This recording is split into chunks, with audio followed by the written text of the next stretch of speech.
those are real, by the way. I'll be honest with you, I don't do public speaking. And it's one of my fears. But when I got the email to be invited to come and talk, I was with my aunt at the time. And I said, look, I don't know if I can do this. It's public speaking. I'm an actor, I don't do public speaking. It's completely against my remit, you know. But then I was thinking about the cause and what it meant and the things that I would have to say, and we talked about it, debated about it, and I was trying to find every excuse not to do it. But when she let me go on and on and on and on and on, she calmly turned to me and said, it seems like the cause is bigger than your fear, so here I am. Now I sent a tweet. And that tweet reads, there needn't be a battle of the sexes. More respect, balance, and understanding is a must. Good article. And I attached a link to an article for the Guardian written by actress Natasha McElroy.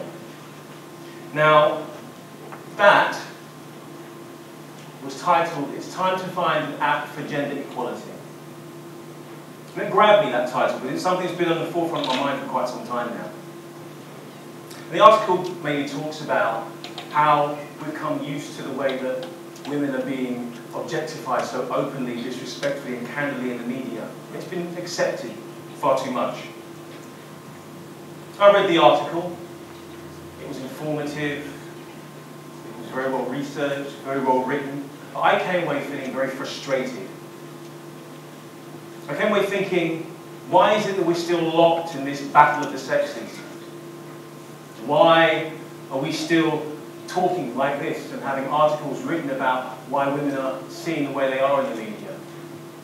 Why is it that we seem to think we've come so far since women got the vote, and really I don't think we've come far enough? Now, it started me thinking about conversations I often have with a really dear friend of mine. She's a screenwriter and director, Debs Patterson.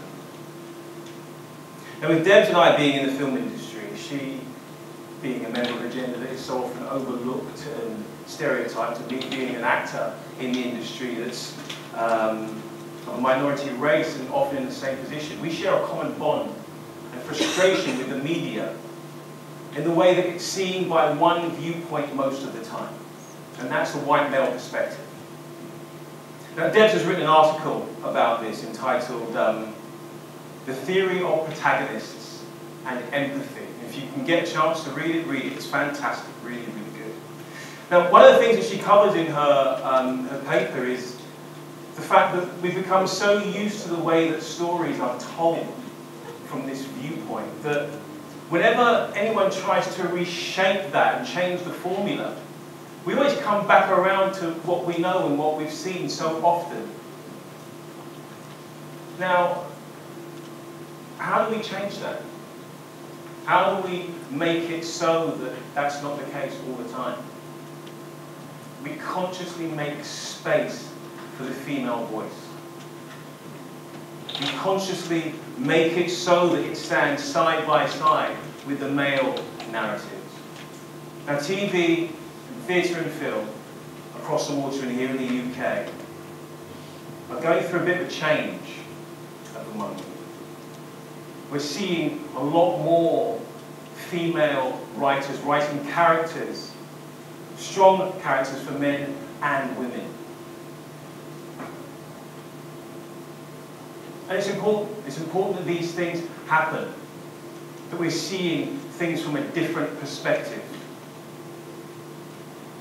Well, I've recently come from shooting a film, and they had 3 very strong, unapologetic female leading roles. Now, I remember when I first got the script to read in view of going to the audition, before my character entered, I called my agent and said, this is a story that I want to be a part of telling.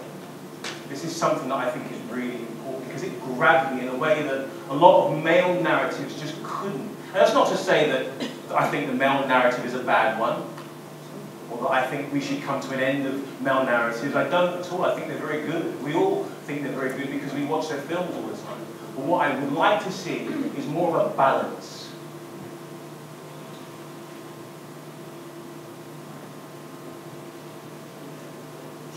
power of the media is really, really, really strong. And people are influenced by what they see and what they hear. I mean, they're going to be influenced by what they've seen and heard today. So I think it's great that this shift is happening. And we're seeing really strong female heroes, like Jennifer Lawrence in the Hunger Games series, Viola Davis in The Help.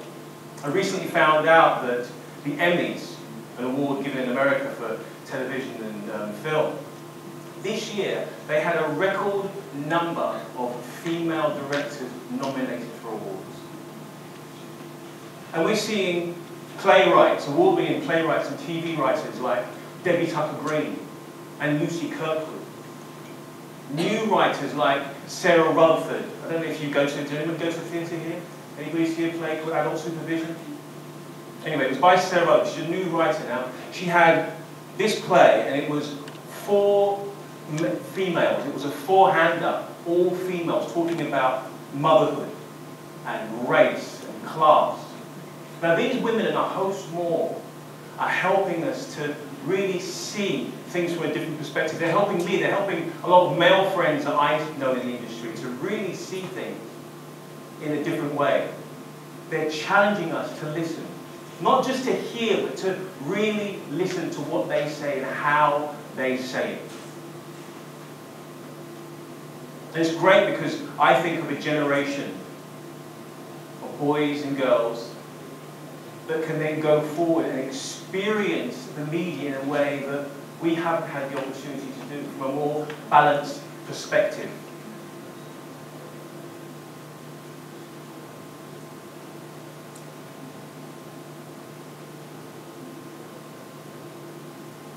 What I would like to see in the short term is an equilibrium. More female leading roles, more female heroes in stories,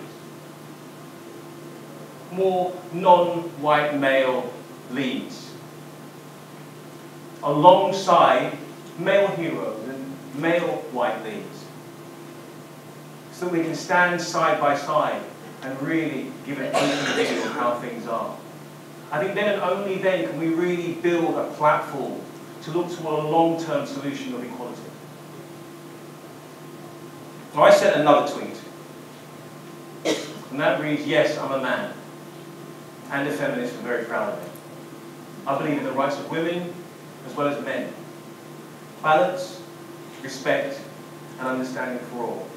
And it's that tweet that allowed me to overcome my fear and stand up here and talk to you today. Thank you.